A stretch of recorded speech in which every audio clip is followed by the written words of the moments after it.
You're listening to Right Back At Ya, the podcast where we have fun taking noughties pop music seriously, with myself, Joel Babington, and the fourth Minogue sibling himself, David Lim. So, David, how have you been? What have you been up to? Trying to keep up with the Minogues. I'm in a monogamous relationship. When did you come up with that one? My friend in Australia, Anthony, actually came up with that. Most of my witty Minoguing lines have come from him. Have you met any of the Minogues? No, I was going to ask you that. I've not met any Minogue. Have you?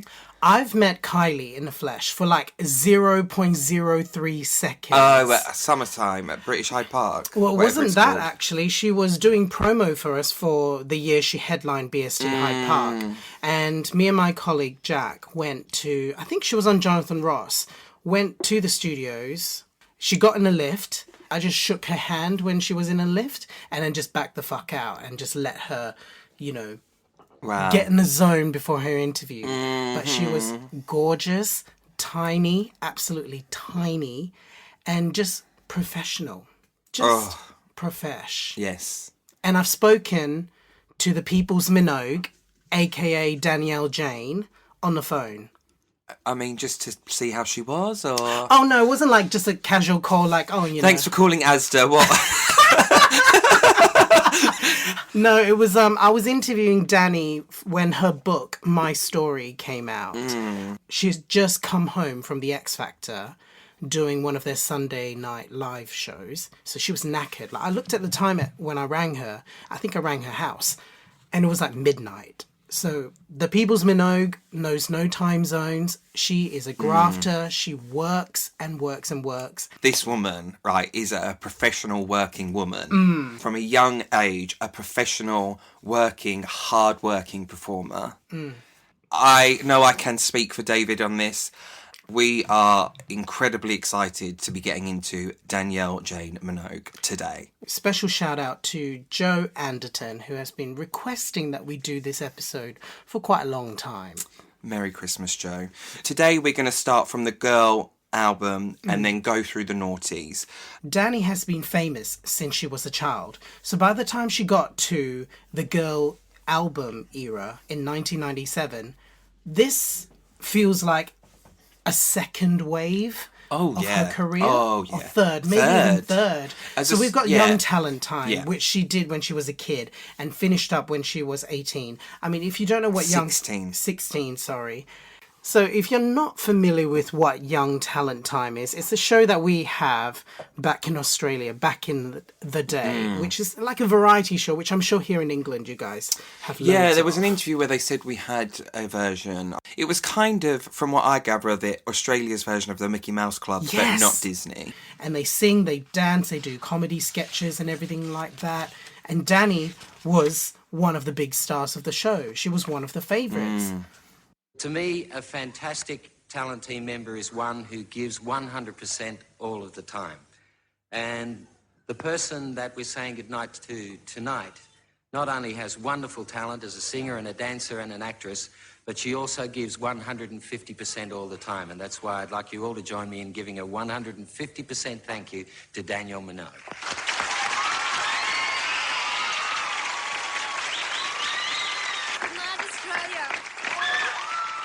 Now, another of my all-time fave artists, Tina Arena, also came through Young Talent Time. I knew that, but I completely forgot it. Yes. So she was sort of...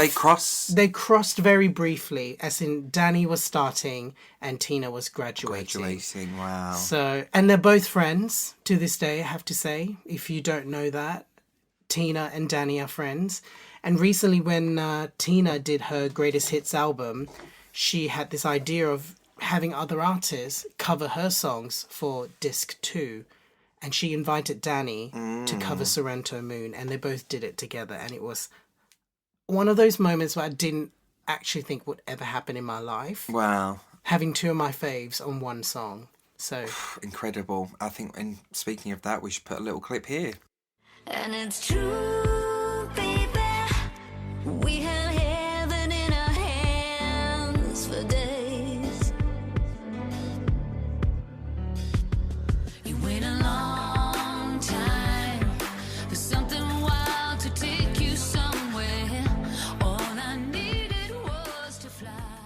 In 1988, when she left the show, she was such a big star that she had her own fashion range in Target, which sold out across the country within a week. Wow, I'd love to see what those pieces look like. I mean, imagine if Google Image was invented back then, trend alert. So, 1989, she was 18 and she makes her Home and Away debut. She goes into a soap. I mean, she's Australian royalty and she is an Australian pop culture icon.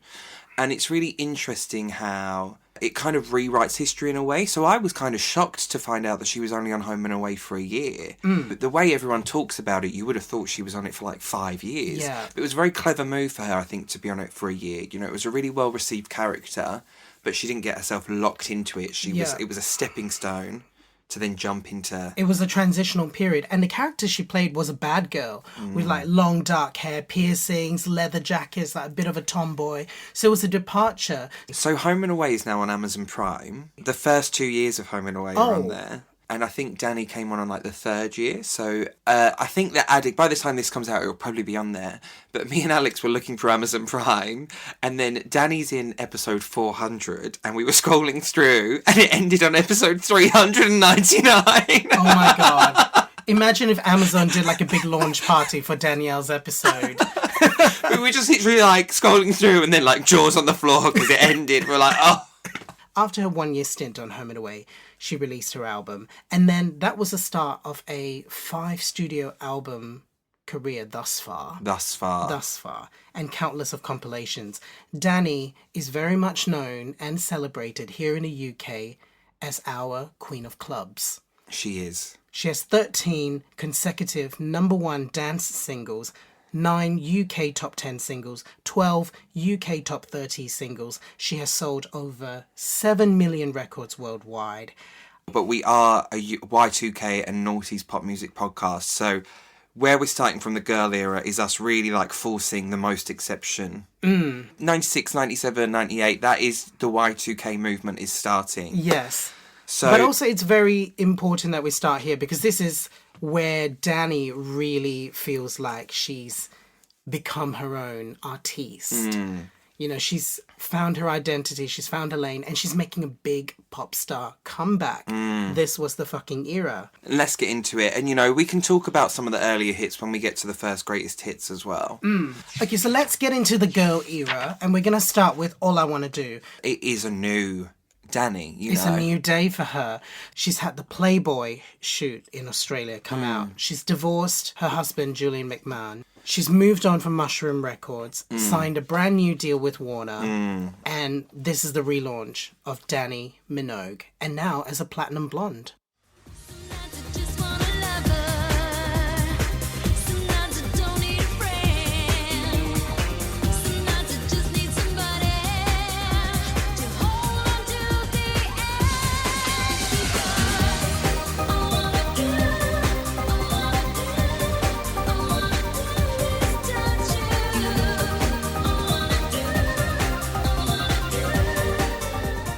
This is such a strong start to the episode, and I really don't want to jump ahead of the gun, but I'm going to say this is my favourite song of everything we're going to talk about today.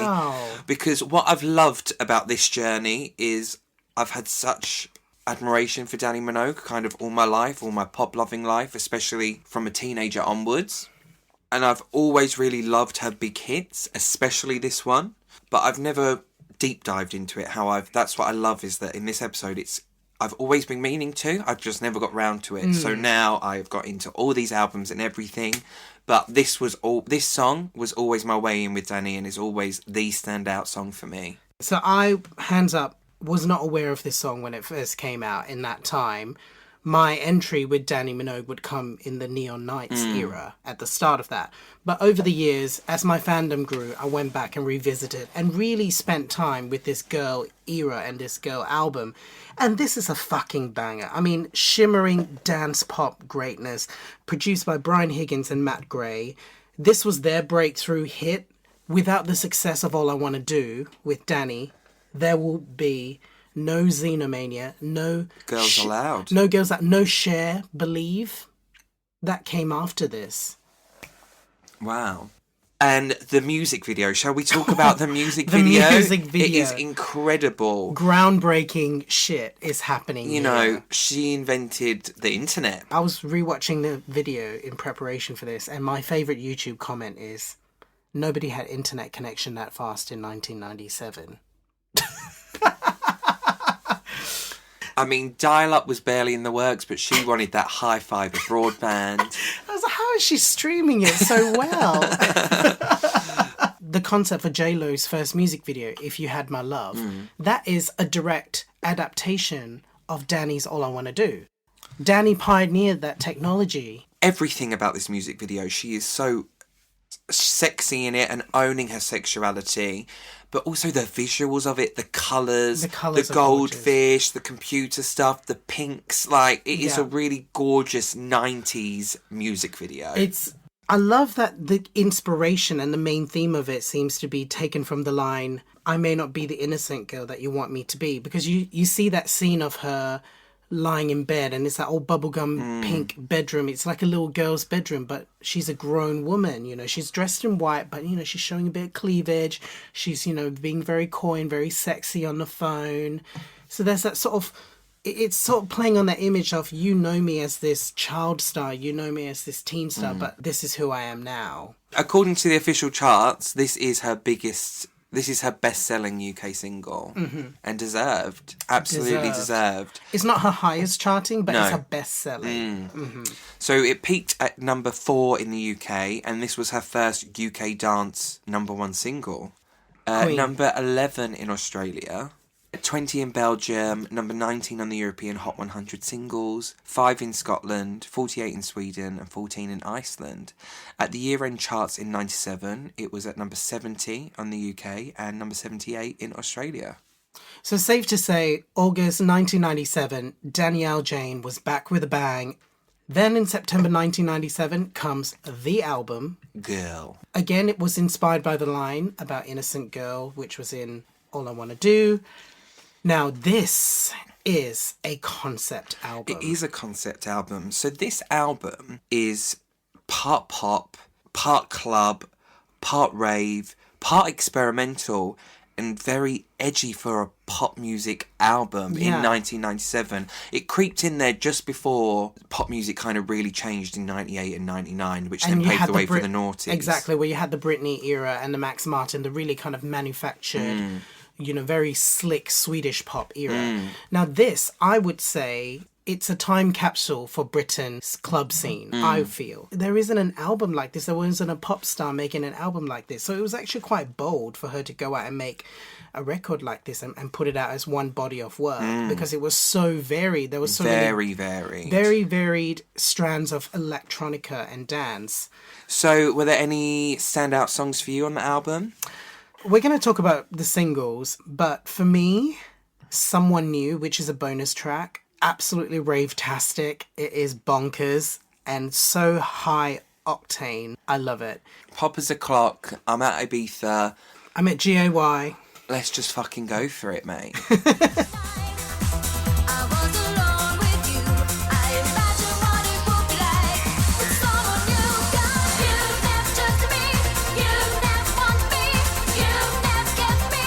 But I don't mind. I've got my dignity. I'm not your property.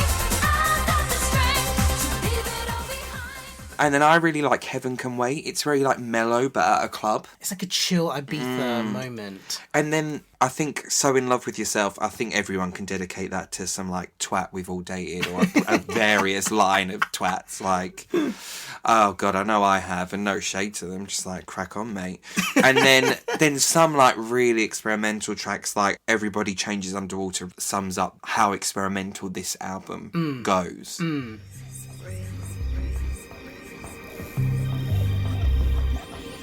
Is this real?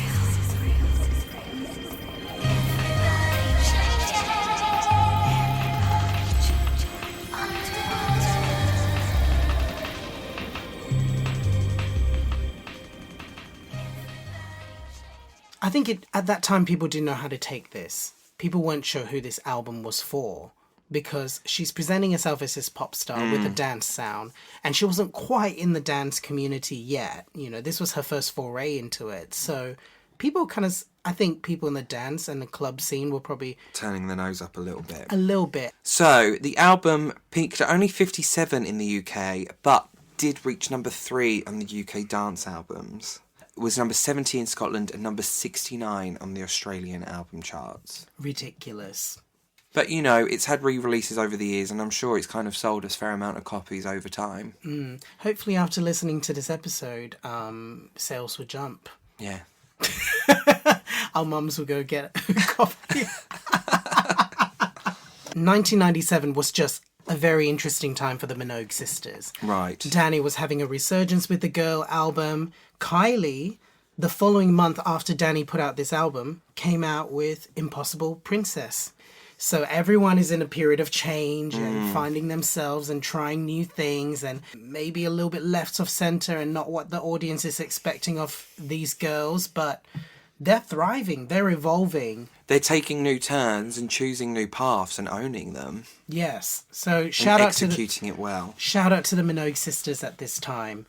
So, in October, Dannii followed up All I Want to Do with Everything I Wanted. For me, Everything I Wanted was the moment I was listening to the album and I kind of thought, you know what? This feels like something that could be a Madonna's Ray of Light. Yeah, the song is definitely like a mood, isn't it? And it's very cool.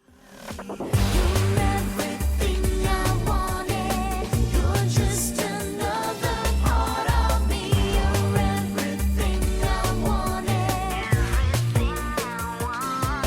You're everything I wanted. You're just another part of me. You're everything I wanted. This video, I mean, is what a gorgeous music video. We love it. It was shot in all black and white on 16mm handheld camera.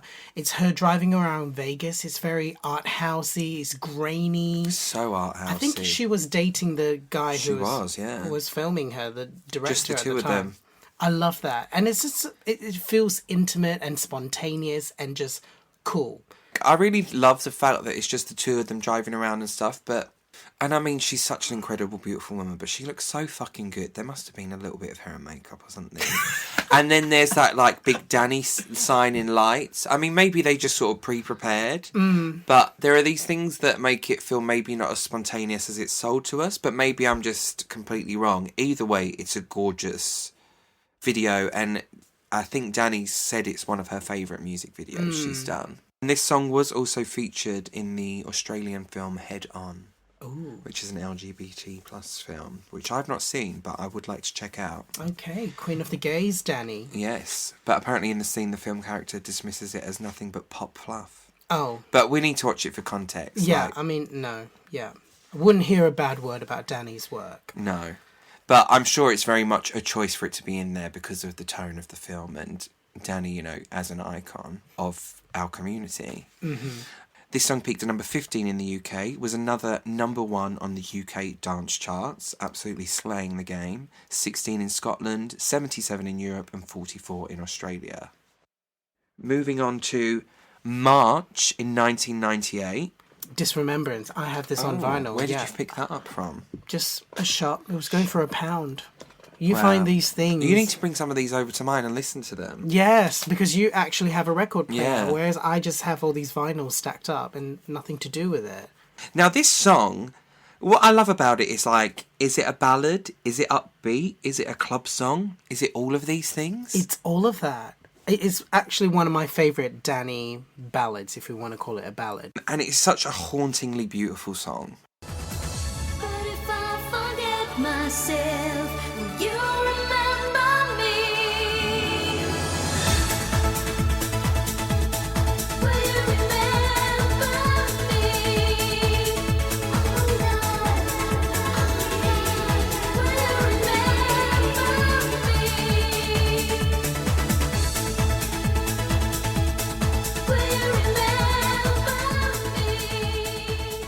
I don't know about you, but I think this could have and would have served a lot better as a Christmas or December release in the year previous. It just has that mood and feel to It's it. wintry, isn't it? It is wintry. Following from All I Want to Do, this was the next biggest choice in my mind commercially. Maybe if she had released this as a second single, the project wouldn't have lost a little bit of momentum. Now, we have to say, this era of Dannii performing, she gave us some interesting looks. Oh, yes. One of which I've screenshot there. I mean, still the blonde hair, which we love and appreciate, but it's kind of twisted and spiked up. So I was looking at this hair and I was thinking, you know how there's something about Mary with the one piece? This is like Multiple. left an orgy or something. Like, so much going on.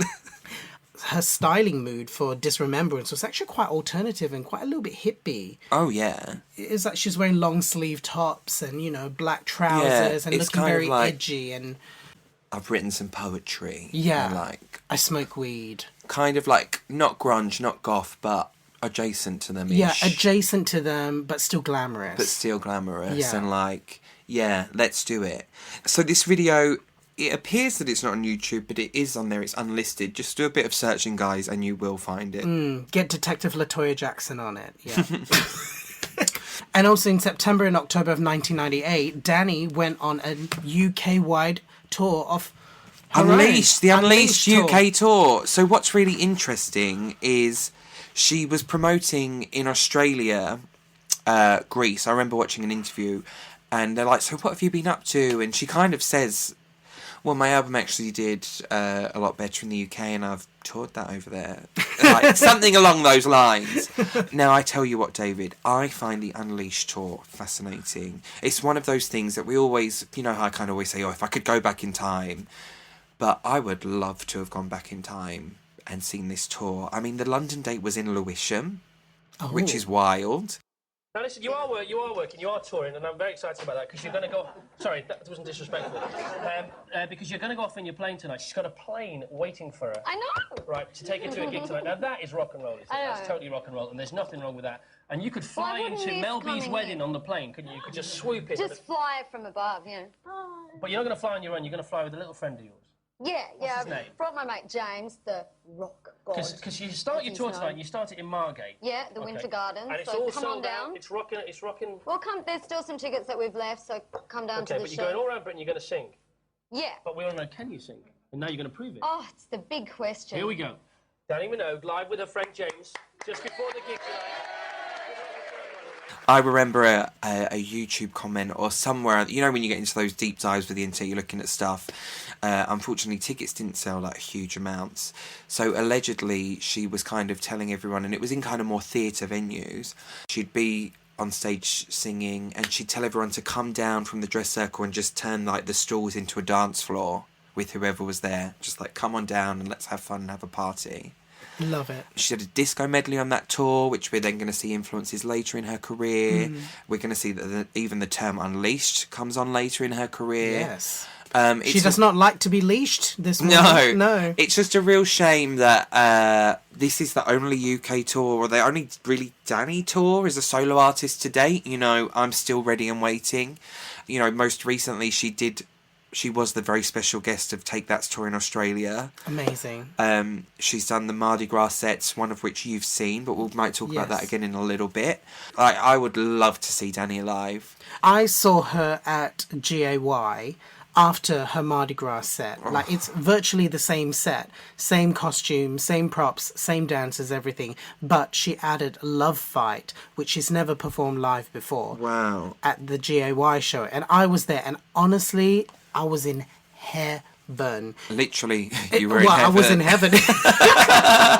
But you can find this Mardi Gras set on YouTube, and you need It's to watch incredible. it because You've showed Dannii, it to me, I know, David. but I'm saying you as in everyone. Dannii puts in the production value, and the songs, like the way it's been mixed and remixed, and you know, for a live show setting, is incredible. And I believe Ian Masterson helped her do that. She should do like a world club tour of that set, not She just... should have from at that point. And she she should still have. could do it now. Yeah. Though. Moving on from Disremembrance, we have an Australian-only single of Coconut in November 1998. Now, this is... a choice. This song is a lot, and I'm just going to say, is it bad? And I do feel bad that I don't like this song, because this seems to be quite a relevant song that pops up kind of a lot. Popped up on her tour of the Unleashed tour. It popped up on the 95 sessions. Every single time Coconut has been brought up, I can't figure out whether people are taking a piss or they genuinely like it. If you are a Dannii fan who appreciates Coconut, yeah, let us know, and let us know how and you don't feel. take a piss. Like, if you genuinely think it's a stunning, there's a moment lot in going on music. there, and maybe that a lot like really ticks your boxes. Yeah, I mean, I'm aware it's a cover, but it's literally bonkers, and I can't listen to it.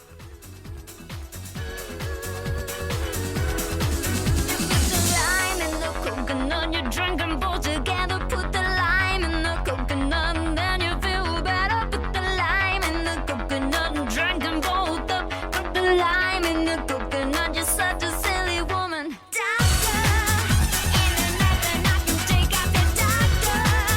Sure, be my bellyache, got the doctor. So I did a bit of a dig around, because I was like, is there no video for this? When she joined the X Factor and there was like a bunch of those releases that were pushed out, there was a Dannii the Videos DVD.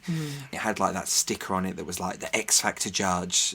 Coconut was on there as a bonus, so I managed to go into the depths of the internet and find it, but it's just a mashup of the other clips from the other videos of this era. And it's so funny that how much the All I Want to Do, Everything I Wanted in Disremembrance, when you put a mashup of those videos together, they do not go together well at all. You know, there's there's a three lot. different Very videos. different moments. In 1999, the girl era was sort of done for Dannii, but she did something very exciting and interesting. The single Everlasting Night, which was the official single of Mardi Gras in 1999. Dannii is coming out of one of the busiest and most successful years of her career, sparked ironically by her debut Mardi Gras performance last year. She's since scored 4 dance music hits and a starring role in Greece, while trying to maintain commitments in 2 countries at the same time. Only a few short months ago, we saw her as a blonde calendar girl. Today, she's a fit, more confident brunette between record labels, having her first single of the year released on the new Mardi Gras Records brand. And she's gone from calendar girl to gay rights advocate. The main issue is acceptance of people in our community, whether they're wearing a wig and high heels or whether they're just hanging out at a coffee shop, is to accept people. And I mean, I'm not saying gay people are better than straight people or vice versa. I'm saying people are people and like people for who they are. So I didn't know about this song until researching for this episode. So I knew about the more recent Mardi Gras appearance and that incredible performance, but I had no idea she had already done it, but with an original song for Mardi Gras. Was this a song you were familiar with growing up in Australia? 99, I was like literally fresh off the boat in Australia, me and my family. I didn't know what a Mardi Gras was at that time, probably. But over the years, when I was volunteering at the gay and lesbian radio station, Joy, this song would come up every year, Really? especially in the lead up to Mardi Gras season. Like, it would just get on high rotation. That's amazing. Yeah, there's a lot of love for this. Get it, Dannii girl. Sing it out. Everlasting night, everlasting night, everlasting night, and it feels so right. Everlasting night, everlasting night, everlasting night, and it feels so right. What I really like about this song and this music video is that it's so 90s and noughties pop, but it's also so disco at the same time. It's just all those 3 beautiful things merged together into a fantastic thing. She looks bloody amazing in the music video. Like, I love this dark shoulder-length hair, especially considering the era that we've just had and like how we've seen all those different looks. It's a bit more stripped back, but yeah, like how you're going to look on a night out in Ibiza, or I imagine, a big night out in Mardi Gras or In whatever Sydney, yeah. in Sydney. And, you know, before Drag Race, there was Dannii. Drag Race UK No. need to get her next season. Next season. Have they had Kylie? They've had Kylie, right? Not as far as I'm aware. Imagine if they were on an episode together, how amazing that No, would no, be. no. I want it spaced out. Each Okay. Minogue needs their own moment. So Everlasting Night made number 42 in Australia. You've got to look at this as more of an independent release and also being a song catered to the gay and lesbian market in 1999. That 42 in the Australian charts in that sense is actually an amazing thing. It's a celebration point, yes. Before we get into the next era, Dannii started 99 with this, but then also that summer, Dannii starred in Macbeth in the Edinburgh Fringe Festival that year. What Thespian. a theatre actress. She's done huge arena tours of Greece. I just love that. I'd love to have been able to see that. Yeah. And then we're going to skip on to 2001 now. And this was the first time I was aware of what a Dannii Minogue was. This was my first time seeing her, I believe, through Who Do You Love Now featuring Reva. Or I should say Reva featuring Dannii, but you know, it's Danny's episode, it's not Reva's episode.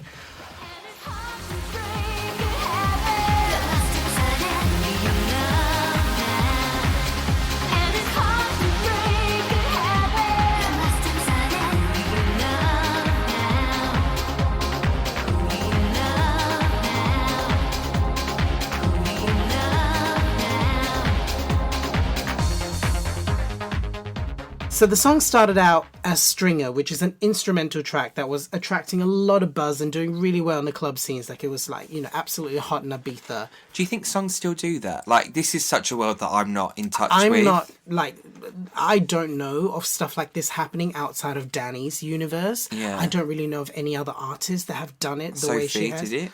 Groove Jet. Oh, yeah, Groove Jet, yeah. Okay, who do you love now? You can tell we're two gays on the wine doing a podcast. At 1 o'clock in the afternoon. First time I saw this music video, I was like, who is this stunning woman? Yeah, I love it because, like, and this is in a really, like, positive way, not a negative way, but it does feel like Auntie living her best life. Because 2001 kind of looked like that, like the simple black dress and, like, the lovely short brown hair. It's sort of like a Rachel Bob, but shorter. Yeah, it's like the kids will see you just, like, drunk and having a good time. Do you know what I mean? I do. And I've screenshot one of Danny's performances of Who Do You Love Now? Me rocking up to my niece and nephew's birthday party. That's you to a T with that, you know, that purple and the fedora. glove. Don't touch me, germs. Hello. She looks a little bit like a baby Joan Collins here, and I really celebrate and embrace that wholeheartedly. You know how, like, Delta played Olivia? We need to see Dannii play Joan. You've never watched it. You walked in on me watching a bit of Delta, didn't you, as Olivia? Yeah, I didn't stay. I think maybe I'll do, like, set apart Sunday afternoon, just invite people over, booze, food, Delta, Olivia, done. That is, yeah, an experience. Who Do You Love Now came out at a very interesting time. Can't Get You Out of My Head and Kylie's Fever album was absolutely everywhere. This was peak Minogue era for me. I was obsessed with Can't Get You Out of My Head. I was obsessed with the whole Fever album. And then to discover there is another Minogue that is making excellent moves in music, I was like, I need to know all about this bitch. I could not get enough of Dannii at this time. And it is only going to accelerate at this point, I'm telling you. I would love, like, a Minogue variety hour special. You know, like how there's, like, that one sketch they did together. Like a Christmas special or a holiday special or just any time.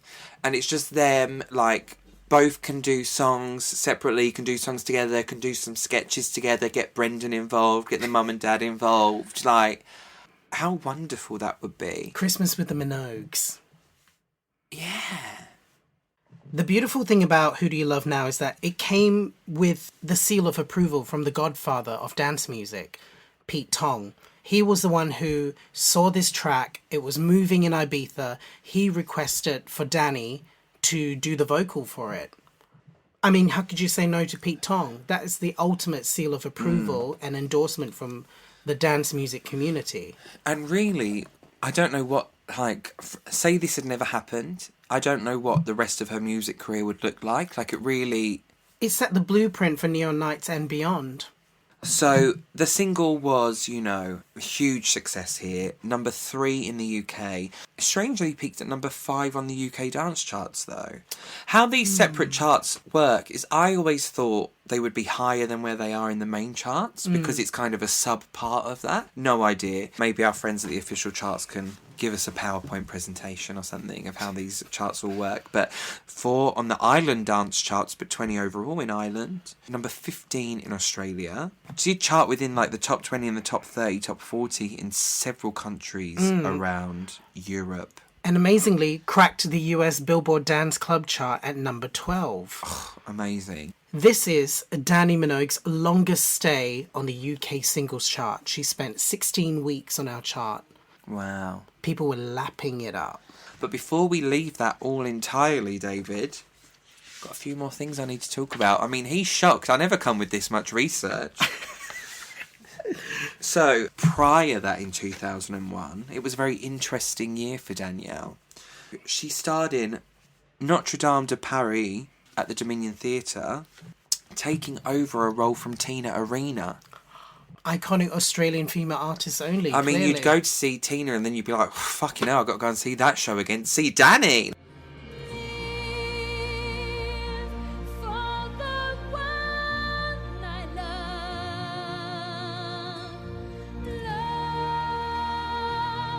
as no one has loved. Give, asking nothing in return. And she also starred in the Vagina Monologues as well. So Did a lot of she? theatre and then back with this big club hit, Who Do You Love Now? David, you're that Dannii expert here. Why am I coming here with facts that you don't know? So anyway, we've officially left you, apart from that tangent, which you're here for the tangents, I hope.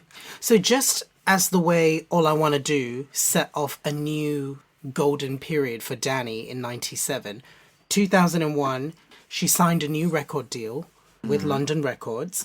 And this will be a start of a golden era for her where it's the first of 7 consecutive UK top 20 singles. Wow.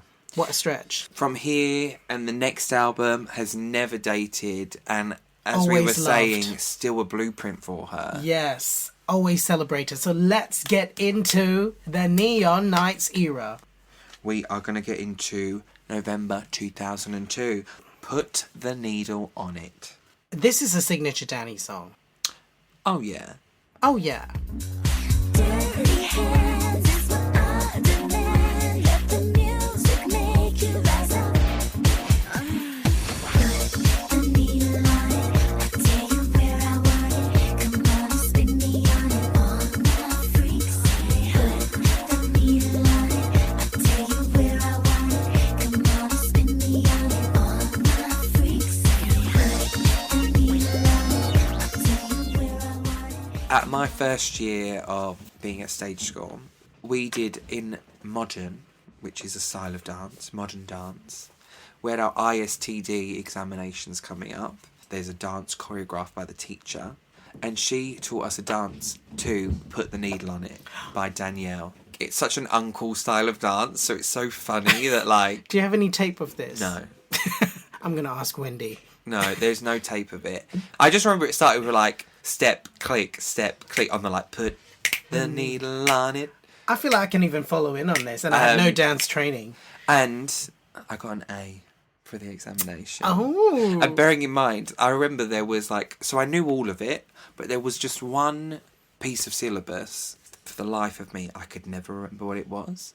So I did the whole exam knowing everything apart from this one thing, which you can't really go into an exam not knowing a dance, but it just would not stick in my mind. So I just sold, like, Put the Needle on It, and still got an A. Amazing. I think, weirdly, that was kind of my way in with Dannii Minogue. 13-year-old me, that's it. And then off the back of that, everything else. Everything else flourishes around that. I love stories from your performing days as a kid. It fills me with so much joy because I wanted to be that kid. Oh, I tell you what, David, it's all fun and games in hindsight, but I'm only at the place now where it's all fun and games. Okay. Like, there's like a lot of other shit Yes, it's dark. where it's just teachers being like, "You're not very good, are you?" That sounds like a Cheryl Hole voice. When Put the Needle on It came out, I have to say I've never fucking heard anything like this. This was groundbreaking shit to me. It was dark, sexy, electro pop. The lyrics, "Dirty hands, I demand," was my MSN Messenger status update for such a long time. And how old were you? 15? Okay, so just starting to be a bit like... You know, discovering myself. So, as being in Australia at the time, did you feel like this was a big song there? This was fucking big. Okay, this was big. This got the support on MTV, on radio stations everywhere, and it felt cool. Like, it was written about in smash hits, it was reviewed in the papers, broadsheets, everywhere. Like, this era of Dannii was very on point. So Dannii wrote this song with Corpian Black Cell and Karen Poole from Alicia's Yeah, I was Attic. just looking at that. Yeah. So, and it's his previous collaborator, Karen Poole. So I wonder what they worked on together before. Was it wasn't Who Do You Love Now, was it? Don't know. But you know, Writers on there. Karen writes with lots of people and lots of different songs. Yeah. I think around this time, Karen did do Red Blooded Woman for Kylie as well, or with Kylie. And can we talk about Danny's hair? Yeah, we can. Do you not like it? I was going to ask you, what do you think about Dannei's hair in this era? Oh, I love it. It suits her. The short crop with the blonde highlights, it was just sexy, and it was a little bit 80s, and it was a little bit... It's not my favourite haircut, but who the fuck am I? She looks gorgeous no matter what. What the hell do I know? It doesn't really matter what I think. This song was fantastic. Absolutely fantastic. Brilliant, brilliant first single. I'm really sorry. I said before it was I Begin to Wonder that was going to be the almost chart battle with Kylie. It was this song. It was going to be Put the Needle on It versus Kylie's Come Into My World. The fourth single from Fever. It ended up shifting a little bit, and I think Come Into My World was released later, like a couple of weeks later after Danny's. And so that, Come Into My World, whenever it was released, peaked at number 8. You just don't know the way the press would have done it. And Dannii doesn't need that on like her first single of a new album. No. Like, just let it be and let it fly. Exactly. So Put the Needle on It debuted and peaked at number 7 on the UK charts. It spent 15 weeks on the UK singles chart. Her longest stay was with Who Do You Love Now for 16 weeks. So this is not bad. Number 1 on the UK dance charts, number 11 in Australia where it's certified gold, and it made number 11 on the year-end dance singles chart there as well. Also, Joel, can we just give a big shout out to the year 2002 and what a moment in pop it was. S Club Juniors had 4 UK top 10s that year. It was a big era for Atomic Kitten. That was a Feel So Good album, you know, with The Tide Is High and all that. Liberty X, Sugar Babes with their Angels with Dirty Faces era. Someone tweeted the other day something about 2002 and I just put Take Me Back to 2002, prayer emoji. So she had a little break over Christmas. Maybe Kylie, Dannii and Brendan all got together at the parents over Christmas, had a little bit of Christmas tea. Mapped out 2003 together. Brendan, get the Excel document up, darling. Let's see what we're all up to. And in March, it comes back with the fucking banger, I Begin to Wonder. I think this song is even better than Put the Needle on It.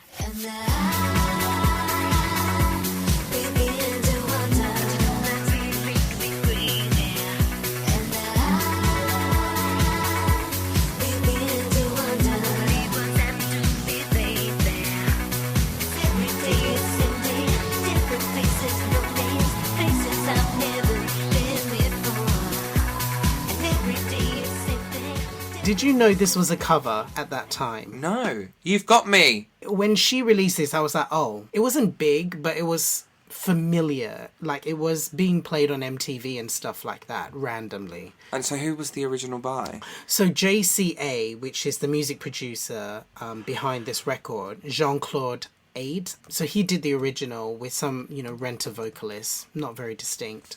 And it's Right. virtually identical to Danny's version, except the vocals aren't as good. Down the street, I call your name. You know, I was calling for you the other day and you didn't hear me.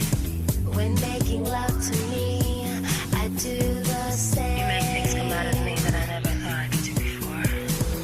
There were days when I went completely blind. I was totally out of my head. So London Records played Dannii that version, And She's not great. she was like, yeah, this could definitely be a pop hit. So they I'll approached take it. the producer and they reproduced it slightly, but very minor tweaks. Well, if it ain't broke, don't fix it. You know? Exactly. And she released it and the rest is history. Like, forget the other version. You've got the Dannii version.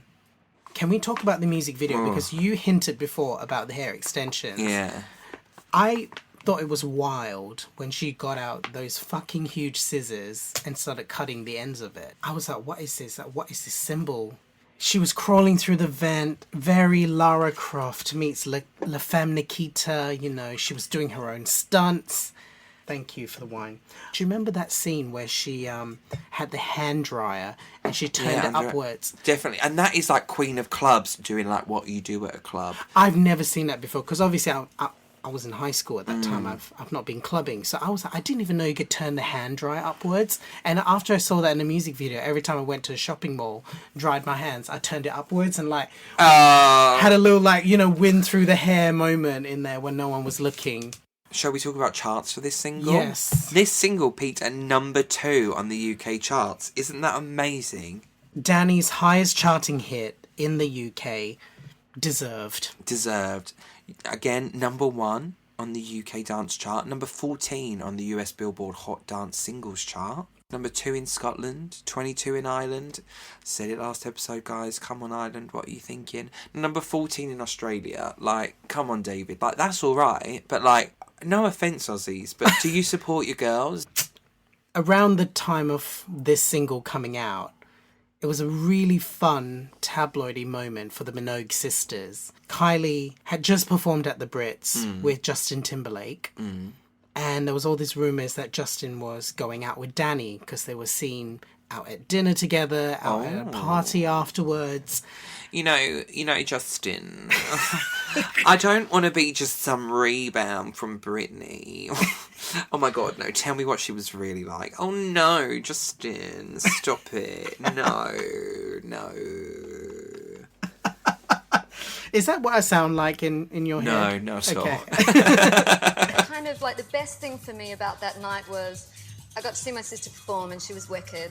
And then we had the best, fun, just running around together, and we were calling our brother in Australia. And it was kind of, for me, I know everybody's focusing on the Justin thing, but I had a really good time with Kylie. Yeah, no, it must be nice for you two to be in the same place at the same time and just enjoy yourselves. Yeah, somebody said, I was sure, the two Minogue sisters is really one person because you never see them together. So finally ended that room. Sound of wine being poured. The same month as I Begin to Wonder, huge hit, Dannii released the seminal album Neon Nights. Woo! Here we are, guys. This is what it's all about. This is the kind of magnum opus kind of album that every pop star dreams and hopes of. That one album that will give you everlasting credibility and respect from the gays and musos and a special place in people's hearts for eternity. On top of, obviously, in our opinions, this being the best Dannii Minogue album, it's really good to see that she's celebrating it, she's embraced it. She reissued this on vinyl for its 15th anniversary, or Danniversary, if you will. It's a mainstream hit, but it's such a cult hit. It is a cult classic. And first and foremost, it's a paycheck for them, but also, it's great that the fans who, most importantly, it's the fans that want it, have it on vinyl. Yeah. So let's talk about the artwork first, because this is a real mood, isn't it? This is an aesthetic that she's going for. And I love that it's very simple. It's basically, Dannii after a night out. Yeah, exactly. It's either getting ready, it's pre or post the night out. Probably more so towards the after night out. I'm putting my shoes on, but I'm a bit drunk, but still opulence. We copied a famous old shot of Liza Minnelli from Studio 54, which sort of kicked off the whole dance scene and the whole glamour club going out. And there was a shot of her crawling across the floor, and we loved this. So copied that, and that ended up being the album cover. So in a way, that girl was giving you lots of different ideas and different streams of electronica and techno and dance music. This feels like a more properly curated, to borrow your word, curated listening experience. There is a twist of the 80s in there as well, which I really like. Oh, yeah. It's like cool current clubs with a hint of 80s. Yeah, I Like, can almost feel like the energy of Boy George and Adam Ant and Paula Abdul was coming through on some of these tracks. oh, yeah. But do you not think that For the Record sounds very Madonna-esque? And it's like, especially ahead of what's to come, it sounds like a very Madonna-influenced record. It's totally very Madonna influence, and to me, like For the Record, Mystified, like that kind of really bubbly pop hooks. It really sounds like, you know, Paula Abdul songs that have been remixed and released in the noughties. So where did you end up last night? Remind me, I'm confused. Mystified, heard it on the grapevine. Number on the other line. Why you wasting my time? Mystified. So yeah, I've also got Mystified as one of my favourites, and then also Hey, So What and Vibe On are some kind of standouts for me on the album. Vibe on. Plug it in, give me my vibe on. I mean, I love the lyrics, you know, the kind of spoken word bit where it goes, oh my God, look what she's got in the bag. Does anyone know where I can get one of those? It's just everything about this song is just like, it's Fab. It's just hilarious. You up, fast and slow. Till I find the frequency I like. Plug it in, give me my vibe on. Give me vibrations. That's what gets my ride on. Gotta have vibrations. Jump on top it, sit right on it. What else stands out for you on the album? In the reissue edition with more tracks, Just Can't Give You Up. Champagne soaked, absolute club hun, club disco hun vibes. I love track 2, which is Creep. Creep. You know, that really dark, seductive vibe. It was just a perfect follow-on from Put the Needle on It. You throw it up, I catch a stare. You're checking me up and down. Temptations in the air.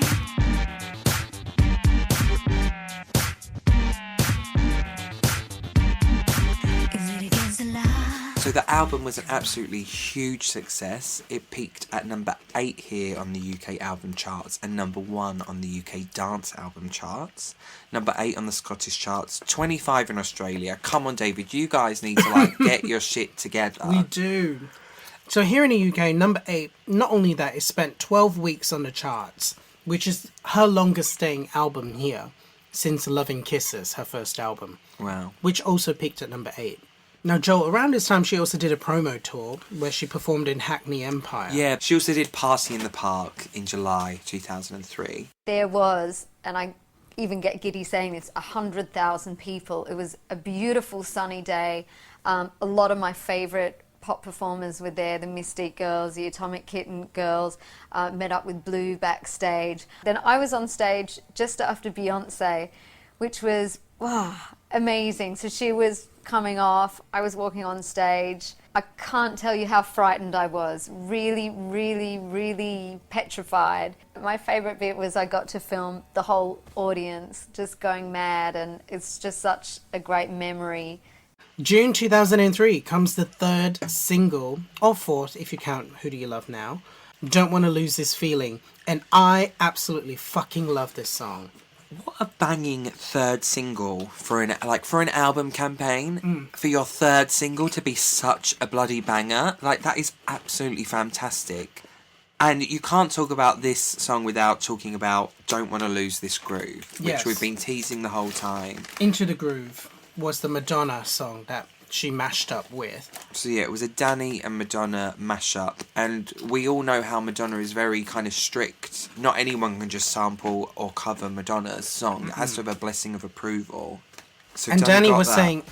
saying apparently it's the first time Madonna's allowed another artist to sample her. And what another artist to let? 'Cause I don't wanna lose this feeling that you're giving me every time. I need it, been looking for more. I need what you're giving me more. Imagine if like Madonna did a big tour and she invited Kylie and Dannii to come out. Legends But you supporting could legends. you could imagine like an interview where Madonna's like, so I had the Minogue sisters over for dinner and we discussed Needs to be a bit more of a fake British accent put in as well. It's hard to do that American with fake British, like, in my time in London. It's a bit like that, yeah. And have you noticed that Michelle Visage just started to do that a little bit now? She's doing a lot of things here. I mean, my accent changes all the time. Do your family say when you go home you sound British? Yeah, or people anything? tell me all the time when I'm talking to my friends back home. What do you mean, governor? Well, pip pip. Don't Want to Lose This Feeling music video. Now, I love that she's 32, which is the age I am currently, and she looks like a teenager in this video. Like, she literally looks like a 19-year-old, 20-year-old girl. You know, in a Supre commercial, like, you know, very carefree, dancing on a beach. Yeah, it's kind of that, like, neon caravan in a desert kind of thing. Yeah, on a beach. And it's, like, I'm really loving cool it. and glamorous. Yeah, it's glamorous, it's fun, it's young. And I'm like, get it, bitch. Like, milk this, Dannii. So Danny's single, Don't Want to Lose This Feeling, debuted and peaked at number 5 on the UK charts, where it spent 12 weeks there. Fucking incredible, again. Number 2 on the UK dance charts. 8 on the US dance/mix show airplay Billboard charts. Yeah, we laugh, but kind of any recognition in America is such a big deal. Yeah. Do you think we've charted on, like, some obscure podcast? We ain't chart? charted nowhere, hun. Bubbling under. So also in this era, David, clearly someone's not done any research for this episode. She also was hosting a Neon Nights radio show around this time, which did air in both the UK and Australia, where she played other hits, her own hits. You know, she was kind of like dance music curator du jour at this time. God. Like Drinking game for every time we say curator on this episode. Dannii had an extremely celebrated era then, and now we're going to move on to another year later.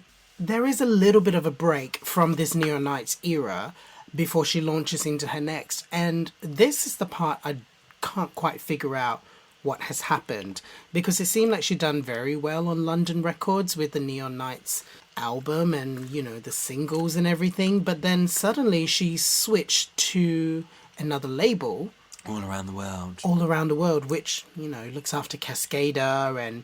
What I read what's happened, and there's a lot of question marks and stuff around this. So she was with London, which is under Warner, and apparently there was different heads of and merges, shuffle up in Warner, and they gave her the ultimatum that she'd have to wait another year to release an album under Warner, which makes no sense to me. So she opted to leave and move to All Around the World. You know, not to be critical, but I did notice that it's just not as cool, yeah, not as chic as what happens the Neon now Nights is era. that it just seems... So if you look at the TV show Glee, the first 13 episodes are really quite, like, cool, interesting, and then everything else after that is trying to recreate what the first 13 episodes were. So it seems like they've taken, like, the formula of Neon Nights, what's worked, what hasn't, and they seem to have ticked what they think's worked and then pushing the dance element of that from here on out. And unfortunately, there's still some really good bits of work. Oh, yes. But it seems like it slightly misses what Neon Nights was. Yeah. But that does happen to pop stars. That Neon Nights was such a special piece of work. I've gone into this era a little bit negatively. I do apologise, but I do genuinely love You Won't Forget About Me.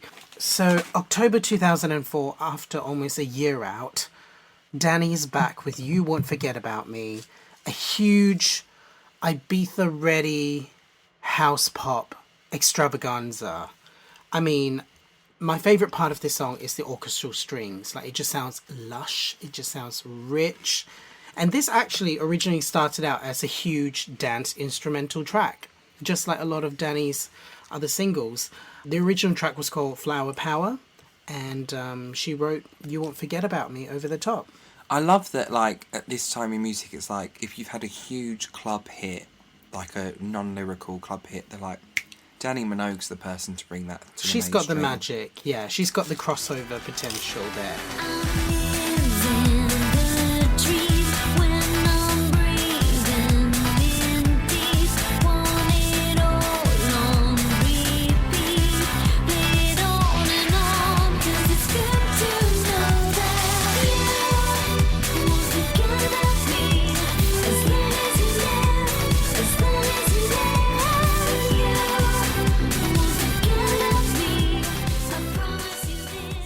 I do feel like the music video is a bit cheap, but it's really nice to have a video with a bit of character. After all of the incredible but kind of straight up videos we've had, it's nice to have this, like, Hans having a good time in a flat dancing around kind of video. Do you know what I mean? Yeah, and the reverse effect was very, like, early days of learning how to use iMovie.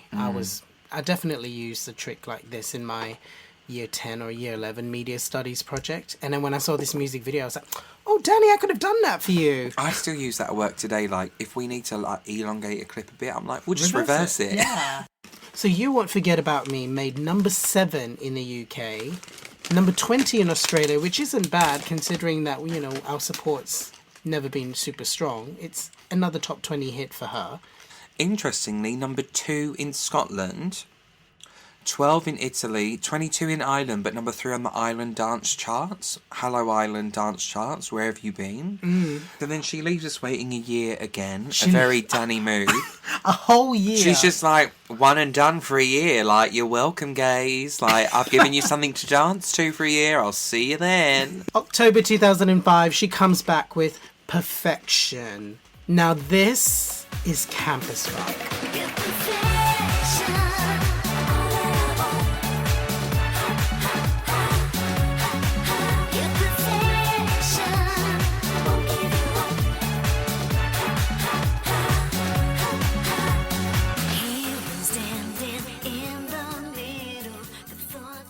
So a thing about me, which you get a hint of, but a lot of people don't realise about me, is that, like, I love Motown and disco, and they are things I love so much.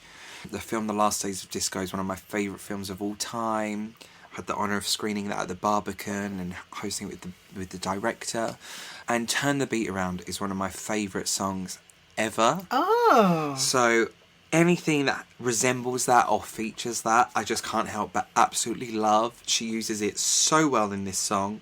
I do think this song lends itself to be like a huge summer bop, so I wish it had just been, it had an October release here in the UK.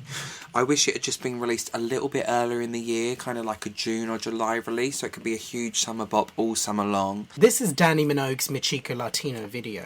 Yeah, exactly that. But with a nice bit more choreography. And a stylish parasol. Shaznay Lewis's husband was one of the backing dancers in the promo era of this. Really? Yeah. Now, he was Jerry's dancer back in the day. Circa the Spices. Wow, do the rounds. Like, I booked mean, and busy. Booked and busy. Dream of a dancer. Yeah.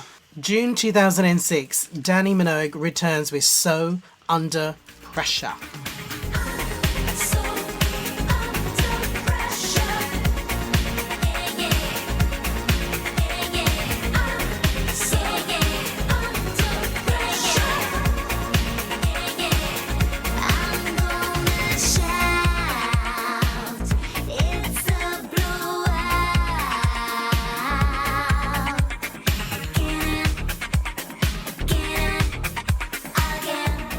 This was kind of the year before she joined the X Factor, but it's just really weird how the mind sort of changes things up for you. So yeah, she released this song in 2006, and I've got to say, kind of the styling of everything, the music video is like, you watch it, is so 2006. The fashion and everything is very much of its time, but the big talking point about So Under Pressure was that she wrote this after Kylie's cancer diagnosis came out. And also her best friend was going through something similar as well. It was a difficult time for her, and that's how the song came about. It helped me realise how I felt about it, because obviously I'm extremely protective, and as are the whole family, and it was a private time. And Kylie made her first public appearance since dealing with everything that she'd been through with you on stage that night, which must have been very special for you.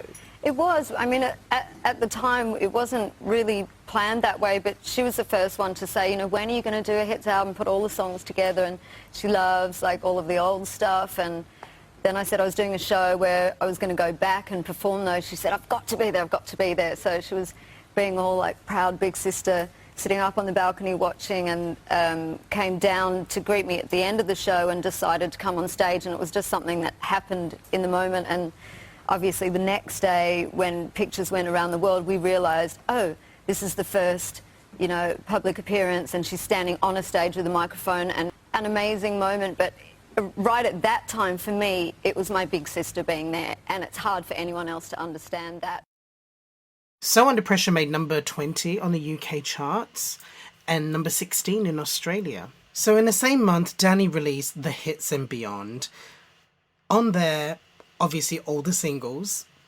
This album, and I think this was the first time I was kind of introduced to, like, This Is It, Baby Love, Jump to the Beat, Love and Kisses, Success, and, like, I have been fascinated ever since. And it is literally from then until now that I've been meaning to do the deep dive. So the Hits and Beyond album made number 17 on the UK albums chart, number 2 on the UK dance album charts. Number 67 in Australia. What were you guys thinking? I really thought it was like a top 30 album in Australia. There was so much promo for it. There was so much presence. Like, same here with the UK, I guess, or maybe less than the UK. I don't know. But it felt like a very present campaign for Dannii, this Hits and Beyond era. Although I Can't Sleep at Night was technically the next single, before that, in December 2006 in the UK, Dannii released He's the Greatest Dancer, her cover of the Chic song He's the Greatest Dancer. I remember loving this cover. Which had an April release in Australia 2007. So did you know, which I found out in the research for this episode, that was due to be the Children in Need single of 2006? Iconic. So allegedly, Dannii was due to be on Strictly Come Dancing that year. She dropped out to do the X Factor. So this was lined up to be the Children in Need single. Because she dropped out of Strictly Come Dancing, Emma Bunton's cover of Downtown became the Children in Need single that year. It could have been such a great moment for Dannii, and such a fun song. Could have been a big hit. But do you think doing X Factor's probably done more for her TV career than being 100%. A contestant on Strictly? Oh yeah, 100%. That's the right move. But also I would have liked an alternate, narrative where she did Strictly and then releases a song called He's the Greatest Dancer, which is I'd still a Children love in Need single. I mean, that sounds secure to me. Yeah, I'd like still love Dannii to do Strictly. Like, I think it's always kind of been rumoured that they're desperate for her to do it. And she did still perform it. It was the opening song on Children in Need that year. An amazing performance. Live on Children in Need Night, it's Dannii Minogue!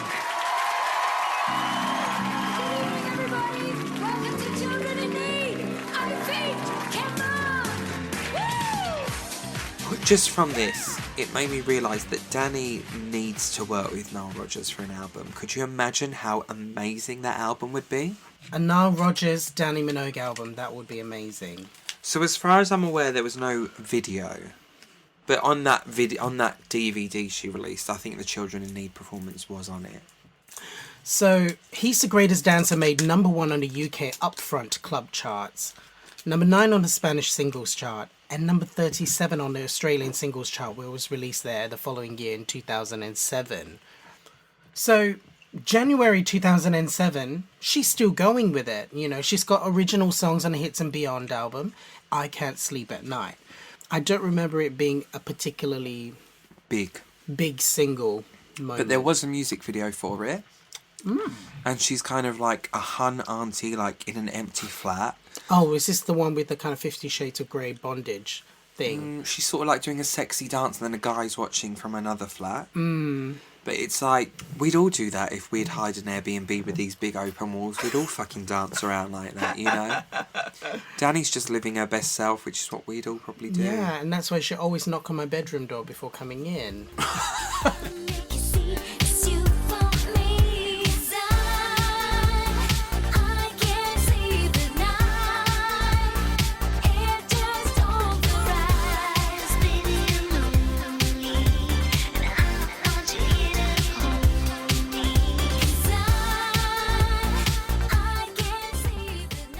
So, in late 2007, Dannii started her first year as one of the judges on the X Factor UK. Huge deal. Huge deal. And as most recently as this year, she was crowned the best ever X Factor judge on a Radio Times poll. So get it, Dannii. More recently, she's been a judge on the Australian version of the X Factor. The People's Minogue reigns again and again. A worldwide queen. And, like, literally this year she did The Masked Singer in Australia. With Lindsay Lohan. So, Dannii released Club Disco, which is her next album. And it was originally titled to be Heavy Disco, which could have been a cool title, but if it needed to be like edgier to be called Heavy Disco. It can't be this fluffy, and you can't call it Heavy Disco with this. And I do think it's an okay album. Compared to Neon Nights, it's quite disappointing, I'd say. No, this is cheap compared to Neon Nights. And I would say this is similar to like how Free Me and Life in Mono are for Emma Bunton. This is how Neon Nights and Club Disco are for Dannii Minogue.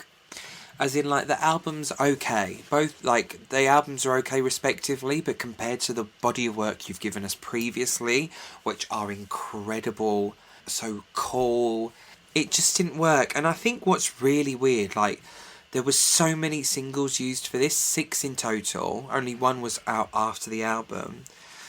And she had because she was so big on the X Factor at the time, there were other compilation albums, like budget release compilation albums, rushed out to coincide with the big promotion of the X Factor.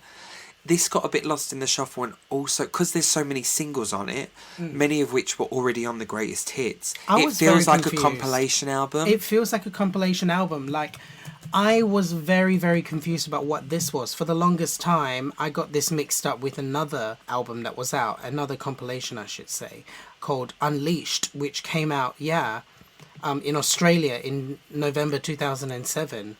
So, and it's crazy that they're using the title Unleashed even nearly 10 years after that was the title of Dannii's tour. Yeah. Unleashed was one of those, like, budget compilations that were released at the time that had that X Factor sticker on it, like the X Factor judge. So there was a DVD to out that which was Dannii Minogue the videos and had this sticker on it that was like the X Factor branding to make people go, oh. Yeah. But it does feel in a way that this kind of had a quiet release, because it was a digital only release here in the UK, had a physical release in Australia, which wasn't until summer 2008. On the UK, it hit number 8 on the dance albums chart and 17 on the digital albums charts. And then in terms of songs, were there any standouts for you? I have to say, the Afterlife Lounge remixes of You Won't Forget About Me and I Can't Sleep at Night, very lush, very gentle Ibiza chill tracks. I love them. They're on my kind of red wine and bath time playlists. I need access to all these playlists. Oh, David. yes.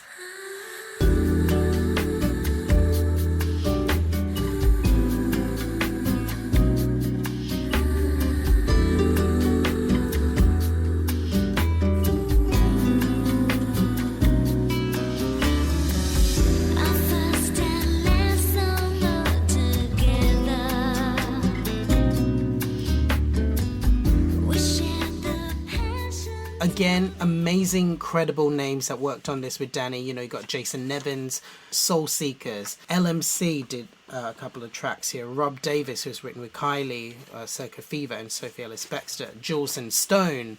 Like, they're good names to be associated with on the project. I just don't know if this really hangs together as a body of work. I think that Gone and Sunrise were the kind of standout 2 album tracks for me on this album.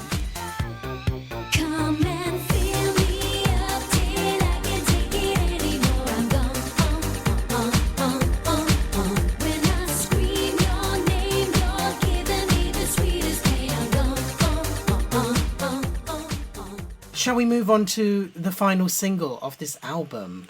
Touch Me Like That. Oh, Joel, your mum's listening.